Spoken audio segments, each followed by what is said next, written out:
of the rebellion against the Empire? Perhaps you referred to the imminent attack on your rebel fleet. Where is the rebel base? I didn't know there was anyone willing to stand up against the Empire.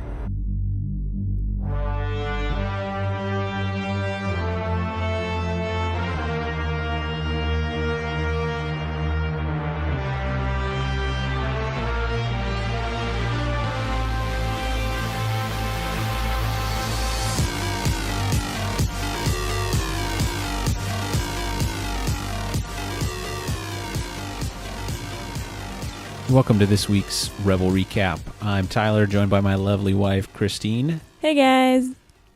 Over the next season of Rebels, we're going to bring you a recap of each episode for our main Unmistakably Star Wars podcast. So look out. It's coming. Are you excited, Christine? I'm so excited. We've had a lot of fun watching Rebels over the last 2 years. We got into Clone Wars once they showed up on Netflix, and it quickly became an addiction for us, didn't it? Yes, that's what I'd say. So we're looking forward to Season 3, but since no episodes have officially aired for Season 3, we're going to take a look back at Season 2 and then kind of look ahead towards Season 3. So Disney XD and Lucasfilm have put out some great little videos recapping both Season 2, and then we've got a trailer that the guys, Devin, Jeremy, and it's probably been several episodes, so both Rebecca and Barb have been in on that conversation as well on what Season 3 has in store. So we're not going to speculate on this recap. We're just going to kind of look ahead and talk about what we're excited for. So, are you ready? I'm so ready. Okay, so here is the quick rundown that Disney XD has posted of Season 2. In Season 2 of Star Wars Rebels, the crew of the Ghost face bigger threats and more dangerous enemies than ever before. From new Imperial ships, dark Force wielders, and the sinister Mining Guild. Ezra gave the pirates' life a try. Zeb found a new home for his people, and got marooned with Agent Callus. Hera took some time between her ace flying to reconnect with her dad. Sabine faced some ghosts from her past, and Chopper found the rebels a new base. Now, let's get you up to speed with everything you need to know ahead of Season 3. It all starts on Ezra's home planet, where the rebels find themselves caught in the middle of a trap set by Darth Vader. Vader outmatches Ezra and Kanan with his lightsaber, and then takes the fight to the rebels in space. Ahsoka senses something familiar about the evil Sith Lord before they make a narrow escape. The crew seeks out Ahsoka's old friend, Captain Rex, for help. His clone squad gives the rebels some serious backup when the Empire attacks. Rex joins the team and a new Inquisitor is revealed. But it turns out there are two deadly Inquisitors. All seems lost until Zeb and Chopper save the day with quick thinking and teamwork. The Ghost crew are called into action when the Inquisitors begin capturing Force-sensitive younglings. Ahsoka shows up, teaches them a lesson with her lightsabers, and the rebels are on the run again. Back on Lothal, Ezra seeks answers about his long-lost parents and gets some sad news. Senator Organa sends his daughter, Princess Leia, to supply new ships to the rebels. The Imperials make things tricky, but this is a princess who can deliver. Later, inside the Jedi Temple, Kanan accepts that he cannot protect Ezra forever and is knighted, and Ahsoka has a vision of the true identity of Darth Vader. Yoda appears, telling Ezra that the answers they seek can be found on the mysterious planet, Malachor. There, they find an ancient Sith temple. Ezra is separated from his friends and runs into Maul, who needs Ezra's help to steal a powerful and dangerous Sith holocron, an artifact that can only be opened with the dark side of the Force. The crew regroups in time for another Inquisitor ambush. They all team up to defeat the Inquisitors for good. Maul betrays the group and blinds Kanan, but Kanan uses the Force to overpower the former Sith Lord, who escapes. Just when it seems that things couldn't get any worse, Darth Vader attacks. Ahsoka figures out the true identity of Vader and steps in to face her former master. An epic duel ensues. Ezra and Kanan escape as the temple explodes. Vader is injured and limps away from the ruined temple. Ahsoka's ultimate fate is unknown. And back on board the Ghost, Ezra opens the Sith holocron.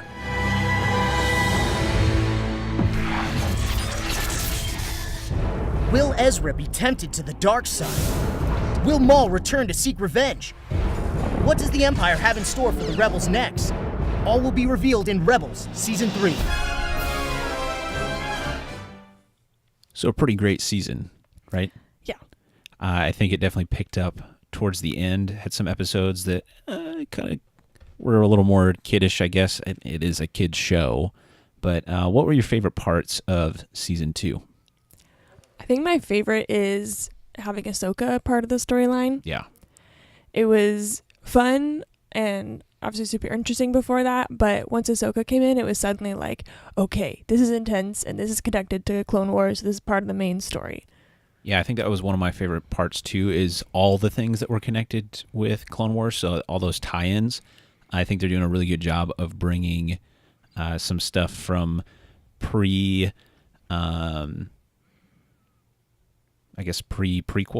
not really pre-prequels, but kind of prequel time, and tying it in really well. And then like when Leia shows up, we're starting to get tie-ins to original trilogy. So I think that was one of my favorite things as well. Anything else from season 2? I like you said, that it's tying in both storylines. So it's making more of a cohesive story, I guess. Just like Clone Wars made a better connection between episodes 2 and 3, and it made them flow better, and it made a lot of what happened make more sense. I feel like this is now starting to do that between episodes 3 and 4. Yeah. Clone Wars was huge for that with me. I was never really a big fan of episode 3, at least until I finished watching Clone Wars, because it felt like everything happened so quickly. So I'm really excited, especially with how Rogue One is going to show us just a little bit more before episode 4. Yeah, and definitely. how things are going to begin to roll in with Rebels. Yeah. The in-between time is super important. Yeah. Anything else from season 2? I really liked, but also am afraid of, Maul's interaction with Ezra.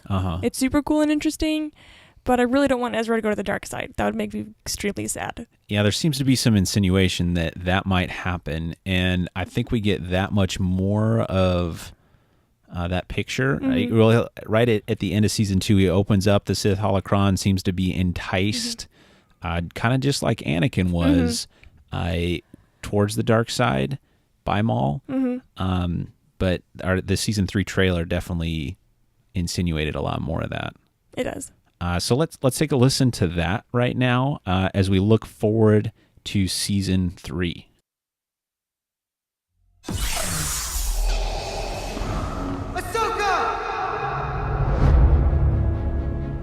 Battles leave scars. Some you can't see. I will never let my friends get hurt again. The holocron. I'm afraid it's changing him. What if there are secrets we can learn from it that'll help us destroy the Sith? Ezra, the secrets in that thing almost destroyed you. There are Imperial cadets at the Sky Strike Academy who wish to defect to the Rebels. This is Ty SS-25. You can call me Wedge. Welcome to the rebellion. Still can't believe we're here to break this guy out of prison. My friends, I give to you Reclaim Station. If we could steal a squadron's worth, They would be key to building a strike fleet. Let's go get them. Everybody ready? Yep. Let's go. One last glorious day in the Grand Army of the Republic.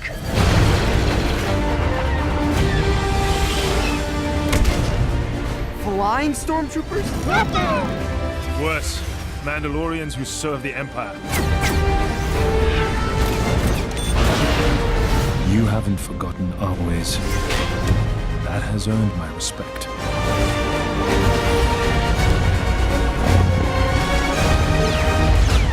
so what's in it for you two? Riches untold, that sort of thing. So, we'll split the treasure. Split the treasure. Oh, that's a classic.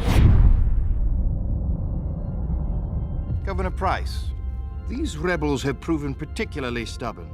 How do you intend to solve this problem? I need someone who sees a bigger picture. The Empire is getting better at anticipating our moves. I underestimated the commander. Previous attacks were clumsy, but this one was swift, precise. To defeat an enemy, you must know them. Not simply their battle tactics, but the history, philosophy, art. Grand Admiral Thrawn. Caravast. Embrace your destiny. Jedi and Sith, the light and the dark. I'm the one in the middle, the Bendu. Once a secret is known, it cannot be unknown. Your anger gives you strength. I will pull the rebels apart piece by piece. I must become more powerful. They'll be the architects of their own destruction. Ezra, turn away before it's too late! The key to destroying the Sith. All right, so a pretty intense season 3 trailer. First impressions. I really like seeing Ezra kind of explode in his skill. It's super awesome seeing him being so acrobatic and so talented, but it also is nerve-wracking to me. How so? It feels kind of reminiscent of Anakin, seeing how he's getting a lot more skillful and almost more skillful than those who are training him all of a sudden, but then also he's being slightly tempted by the dark side. Don't know to what degree yet, but everyone keeps telling him, no, you're not allowed to do that. You can't. Like, they're trying to aggressively force him out of the dark side, which is exactly what everyone did with Anakin, and that didn't work. So I'm hoping they find a different way to deal with it. Yeah, there's definitely a lot of parallels that seem to be drawn between Ezra and Anakin. Anakin, I don't know who that is. At this point, so that's something I'm pretty curious of for season 3. Anything else as far as first impressions from the trailer? I'm excited to learn more about this Thrawn character. I didn't follow the EU, so I don't know much about him at this point, but it's fascinating to me that he is not human. Yeah. And he's part of the Empire, obviously pretty important in the Empire. Yeah. And he seems to get them a lot better than anyone else within the Empire. So being a non-human Imperial while also being pretty much better than everybody else in the Imperial Army or task force is going to be a cool kind of, I guess, there's a way it's going to work. Yeah, I think that's going to be one of the more interesting pieces of season 3 is how they're going to tie in this character that so many people are familiar with. And I'm not super familiar with him outside of what I've seen even in Rebels. So I'll be curious. I'll be excited to read the Thrawn book because it's supposed to lead right up towards, or the new Thrawn book lead right up to this appearance in Rebels. Oh, that's cool. So that'll we'll get a little bit more explanation of him and his character and how he fits into this timeline and the new canon. So that's one thing that I'm really excited for. I'm really curious to see kind of again that parallel between Ezra and Anakin. I'm always excited for more Mandalorian info and characterization, so that'll be super exciting. And just the overall development of the rebellion, I think, is going to be an interesting piece. We kind of hear what sounds like Agent Callus's voice saying people want to defect, and then we start seeing some familiar characters. So I think the pacing of season 3 is probably going to be a lot faster than what we saw in season 2. Yeah, that's probably true. There seems to be a lot more going on. And I'm fascinated to see with the Mandalorians if any of our familiar characters come in. It'd be awesome if Boba Fett did, but probably not going to happen. Well, I mean, he's going to be of an age that he may be connecting with Darth Vader, because I mean, in Empire we see him. With the special editions, we see him hanging out with Jabba the Hutt in episode 4, so we know we're getting a lot closer to that timeline. So it would be fun, especially since he hasn't been teased at all within this season. I'm also curious as to the connection between this season and how it runs into, or if it does, into Rogue One. Yeah, that'll be cool. I hope that it does connect and that it connects well in our current timeline, that the connections start to happen right before Rogue One comes out. Yeah. So we're kind of in that excitement mode and we're ramping up for Rogue One to come out. Yeah, but the interesting thing with that will be we kind of then follow the rebellion within the saga films. So I think it could kind of go one of two ways. It could either kind of follow that timeline, and it'll be interesting to see, and we've talked about it on the show quite a bit, of what happens with Ezra and Ahsoka.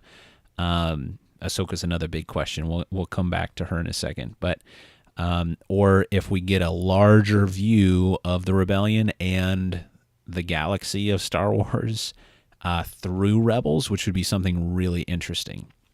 That's what I've enjoyed so far in seasons 1 and 2, is seeing the galaxy in different ways. Just like with Clone Wars, you get to see so much more of the galaxy and understand it more in a conceptual way. With Rebels, we've gotten to see just little glimpses of different parts of the galaxy and different idealisms, even different religions within the Force. So that would be cool if it expands that even more in this season. Yeah, and I think it will, especially with, I forget his name, Bendu.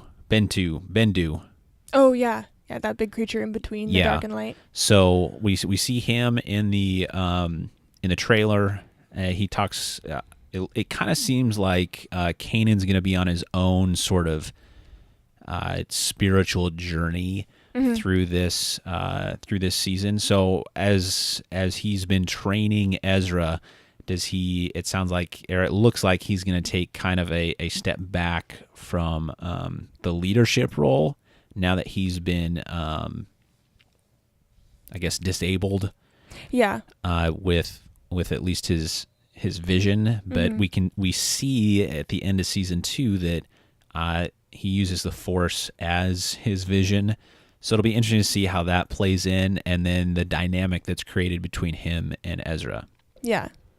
There are a few times in the trailer that Ezra is fighting alone, and then there also shows times where Kanan's fighting. Yeah. But it's got to be really interesting between them, as Kanan is now in some ways less skilled because he can't see, and then Ezra's getting more and more and more skilled. Yeah. So I think that, and what the ultimate fate of Ahsoka is. Oh, Ahsoka. I really want her to be alive. Well, she better be alive. Well, they tease it, at least in it's ambiguous at the end of season 2, but the way they word it in the recap, what we listened to earlier, was that the ultimate fate of Ahsoka is unknown. So they're not saying, oh, she's gone. Yeah. But how many times can we have characters that kind of die or disappear? I think some of the good in Anakin may allow her to survive, especially from what seems to be a pretty intense battle between the both of them at the end of season 2. Yeah. I do feel like, though, if she was going to die, they would have made a bigger deal of it. It would have been this huge dramatic she died scene, but instead it was fading into the background and we don't know. Yeah. I mean, that was probably intentional, but that was a fairly dramatic scene as it was. Yeah, it was. So I think if she's going to go on anyone's hands, it should probably be Anakin's. Yeah. Yeah, that's true. Because I can't really see another way in which someone would be powerful enough, but then 2, emotionally connected for that to really happen. So our hope is that she is still around and still helps the rebels, but we kind of keep coming back to this idea of, with these other Force wielders or even Jedi themselves, and we don't see them in the original trilogy and their influence, how do they tie in? So yeah, hopefully we're getting a wider view of the galaxy in season 3, and we're pretty excited. Yeah. Any parting thoughts? I just really, really hope Ahsoka's alive and these characters don't die off at the end. It is a huge galaxy, so you never know. They may have been disappeared and on some other random planet doing something good for the planet, but I don't know how realistic that is. Yeah, and I think that's part of the fun. So we got a wider galaxy in Clone Wars. Hopefully we're going to get more of that. And my big hope is larger story arcs within Season 3. We got a lot of standalone episodes in Season 2, so it'll be interesting to see how all those tie together. So yeah, this has been our first Rebels recap. Woohoo! Or kind of rewind towards Season 2. Looking forward to Season 3. We're excited for the premiere this week, and we'll catch you later.